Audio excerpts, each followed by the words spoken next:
মাখছো মা? আটা মাখছো, এটা কি আম্মার? আচ্ছা, পেশেন্টের নাকি? আর কি এটা? এটা কি করবো? আলুর তরকারি। এখন কিন্তু তেল কম, ঠিক আছে? তেল দেবই না, লঙ্কা দেবো না। হ্যাঁ, তেলটা কম লাগবে। আমি কিছুই দেবো না।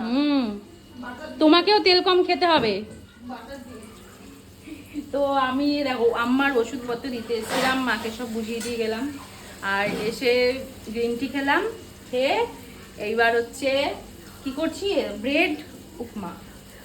খিদে পেয়ে গেছে সেই সকালে আর কি, ভাত খেয়ে গেছি স্কুলে, আর স্কুলে গিয়ে হচ্ছে একটা ব্রেড খেয়েছি। তো এখন খিদে পেয়ে গেছে, প্রায় এখন 1:45 বাজে। আর এইখানে হচ্ছে টাওয়ার নেই, 5G তো আসেই না, আমার ভিডিও পোস্ট হচ্ছে না, সেই 75% হয়ে বলে রয়েছে। কখন যে আমার ভিডিও পোস্ট হবে কে জানে।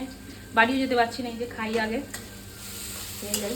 ওদিকে আম্মা শুয়ে রয়েছে, একটু চোখ বন্ধ করছে, একটু সিরিয়াল দেখছি।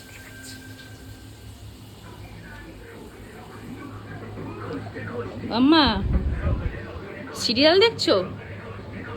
সিরিয়ালের চাপ নিও না কিন্তু আবার, ঠিক আছে? সিরিয়ালের যে সংসারের চাপ আবার নিও না, ঠিক আছে? বুঝলে?